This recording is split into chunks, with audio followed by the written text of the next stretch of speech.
Give me the chocolate! Alright everybody, welcome back to Sonic Heroes. In the last episode, we took to the bingo hall.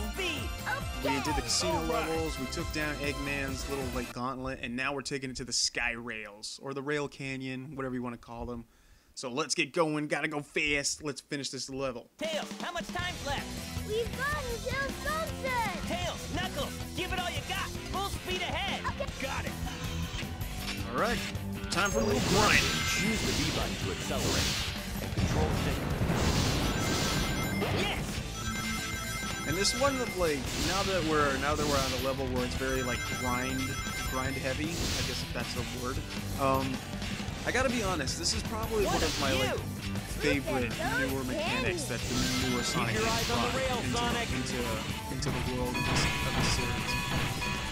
Because who would have thought, like seriously, something as simple as just using your shoes to grind on rails would be something that would work so relatively well in a Sonic game. And the more and more I look at it, the more and more I'm just like, God, I kind of wish that there were more like sections of the game where you can grind it and everything like that. Because I don't know what it was about just grinding rails, any kind of video game, whether it be in a Sonic game, a skateboarding game, what have you.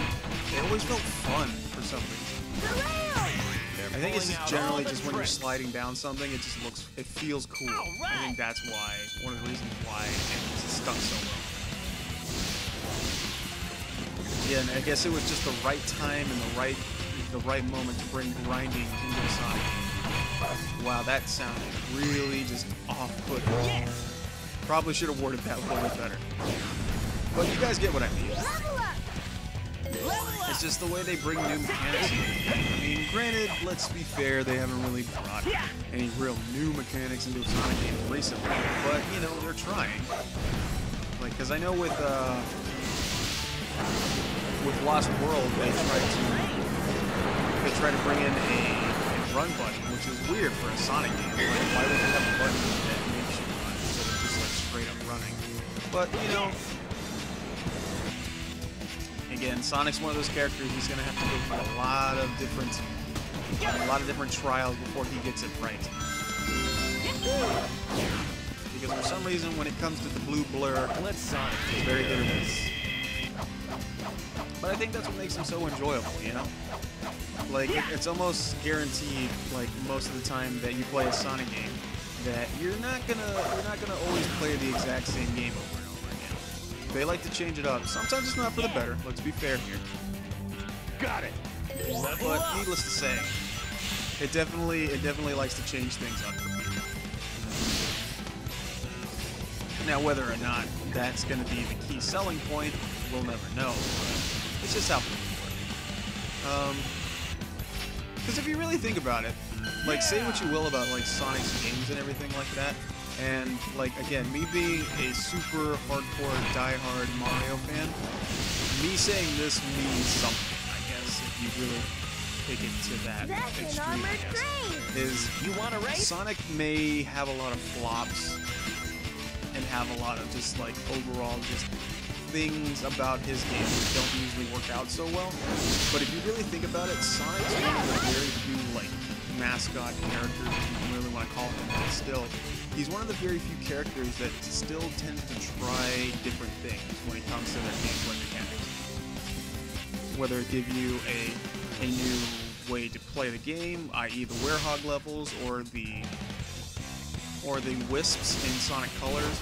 It implements new things, like things that you're not, like, generally used to. And sometimes that works. Sometimes that's really, really cool. And sometimes it flops, like Sonic Unleashed did. But, like, if you really think about it, like, compare that to Mario. Mario really doesn't do anything particularly different in his game. It's pretty much your standard platformer.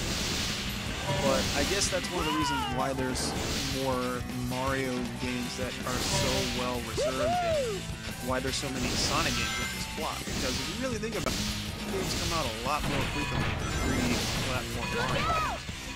Leave it to me. And I guess mainly it's just because when it comes to a Mario, 3D Mario, they put a lot of time, they put a lot of effort, and they put a lot of just, like, just crazy work into it, because I guess like Nintendo's one of those things, is like they have like a gold standard when it comes to making Mario. And if it's not to their gold standard, then it's not going to come out. Leave them to It's me, just, that's just Sonic. how they do things. We can use the current from that fan to go up. But Ready to with try Sonic the though, triangle dive? because I mean I don't really know what's going on in the helm over at Sega, but you know, they just tend to be like, well, here's a new mechanic. We don't want to make a new IP, so let's just throw Sonic in it and see how it works. Sometimes it works. You get games like Sonic Colors. Sometimes it doesn't work. And then you get games like, you know, Sonic Boom. Which I know, granted, Sonic Boom is technically a tie-in to the main series. But still, I still have a very strong distaste for Sonic. Nothing will ever change that. Why am I going this way, Knuckles? Go the other way.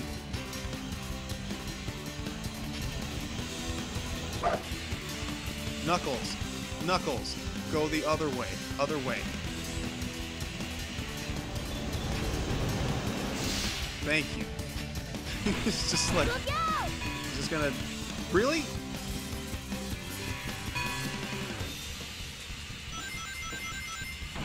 Knuckles just kind of doing his own thing.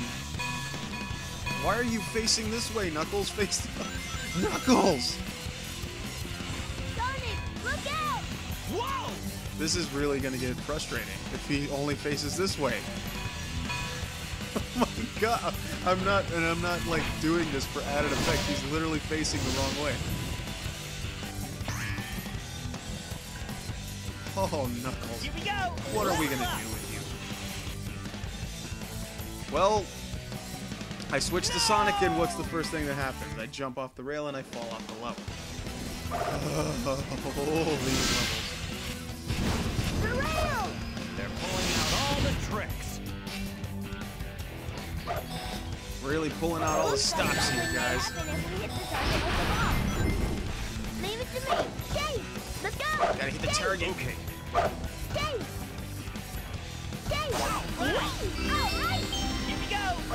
Okay. See, there you go, targeting and stuff like that. It's not something you frequently see in a Sonic game. But then again, you don't frequently see Knuckles deciding to go the complete opposite direction when you're clearly pressing the other direction. It's science, I think. I don't know.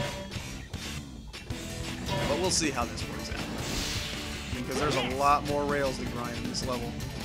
And that's the thing too, that's the other thing I mentioned. It's like how I remember how like a couple episodes back how I said some of these episodes or these levels are really, really long. Well, now you see why. They're incredibly, incredibly long. And since this episode took about minutes to complete, we're going to go ahead and call it here, guys. And in the next one, we're going to go ahead and take on the next level in the Rails Canyon thing that we're doing. And hopefully, I just burped. That's not professional. But hopefully, we'll figure it out. Just enough to pass. We'll blast through, and hopefully Knuckles will cooperate. So, I'll see you guys in the next one. I love all your faces. See you next time. See you later.